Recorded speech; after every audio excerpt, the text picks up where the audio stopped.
এই যে কুল গাছটা দেখতে পাচ্ছ, এটা আপেল কুলের গাছ, ঠিক আছে। এই কুল গাছটা 6 মাস আগে কিনে এনেছি এবং এতে এবছর কুল এসছে। এই দেখতে পাচ্ছ কুল এসছে, এই কুল এসছে, এই দেখো কুল এসছে সব, দেখতে পাচ্ছ এই কুল এসছে, ঠিক আছে। তো যখন কুল গাছটা নিয়ে আসি, এনে এটাতে বসিয়েছিলাম, ঠিক আছে। এটা প্রায় তোমার 18 ইঞ্চি ওপরে গ্রো ব্যাগ আছে, নিজে বানিয়েছি আমি গ্রো ব্যাগটা। তো এই গ্রো ব্যাগটাতে বসিয়েছিলাম। মাটি যখন আমি এই পোলট্রির ল্যাটিনটা আমি যখন দিয়েছিলাম, তখন পোলট্রির ল্যাটিনের সাথে একটাই হয়তো ধনেপাতার দানা পড়ে এই গাছটা হয়েছে।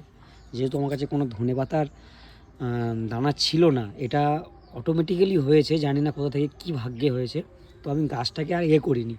তো গাছটা সেই ছোট্ট থেকে কত বড় হয়েছে দেখো, এই গাছটা ধনেপাতার এই গাছটা, এই দেখো ফুলও এসছে। আমি ভাবছি এই গাছটা থেকেই বীজ সংগ্রহ করব এবং নেক্সট ধনেপাতা আমি এই গাছটা থেকেই দানা সংগ্রহ করে ধনে চাষ করব। তো দেখা যাক কতদূর কি হয়, কতটা বীজ পাওয়া যায় সেটাও দেখাবো আপনাদেরকে, ঠিক আছে। দেখতে পাচ্ছ কতটা মোটা হয়ে গেছে এবং কত বড় হয়েছে গাছটা, এই দেখো কি সুন্দর ফ্লাওয়ার। আর এদিকে এক সাইডে কুলও ধরে আছে, দেখতে পাচ্ছ। এটাকে বলে ভাগ্য, ঠিক আছে। ভাগ্যের জোরে গাছটা কিভাবে হয়েছে আমি নিজেও জানি না, বাট হয়েছে গাছটা।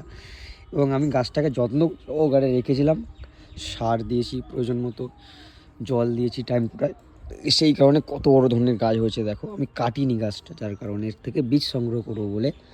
এবং ফাইনালি দেখো ফুল এসছে, ঠিক আছে, ফুল এসছে। এই ফুল, অনেক ফুল এসছে। তো এটা থেকে বীজ সংগ্রহ করে দেখা যাক কতদূর কী হয়।